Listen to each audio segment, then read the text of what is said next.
नबी पाक अलैहिस्सलाम ने फरमाया अपने दुख लोगों के सामने ना बयान करना, सेठों नवाबों को ना बताते फिरना, दुनियादारों के सामने जाके ना रोना कि मैं तकलीफ में हूँ। फरमाया अगर दुनियादारों को दुख बताओगे रब तुम्हें कभी गनी नहीं करेगा।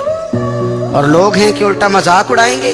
आपकी जिससे बड़ी पक्की यारी है ना, पक्की, वो तब तक पक्की है जब तक आपने 50,000 मांगा नहीं। और जिस वक्त आपने कह दिया कि मैं मजबूर हूँ मेरी मदद कर, तो फिर खत्म हो गई दोस्ती। लोगों की ताल्लुकात आपके साथ तब तक हैं जब तक आप उनसे कोई जरूरत वाबस्ता नहीं करते। करीम आबू फरमाने लगे बंदों के सामने दुख ना बयान करना, अल्लाह तुझे कभी गनी नहीं करेगा।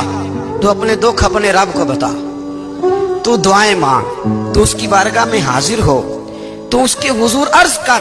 फरमाया अपने दुख अपने रब को बता, वो जल्दी करे या देर से करे तुझे सारी दुनिया से बेनियाज कर देगा, तुझे किसी का मोहताज नहीं रहने देगा। रसूल कायनात ने फरमाया, रब करीम फरमाता है जब मेरा बंदा हाथ उठाता है ना तो मुझे हया आती है कि मैं खाली कैसे लौटा दूं इसके। इतने बड़े बादशाह की बारगाह में, ओ भाई लोगों से इज्जतें तलाश करते हो तो वो क्या तुम्हें इज्जत देंगे, वो तो कल अच्छा कहते हैं परसों बुरा कहने लग जाते हैं।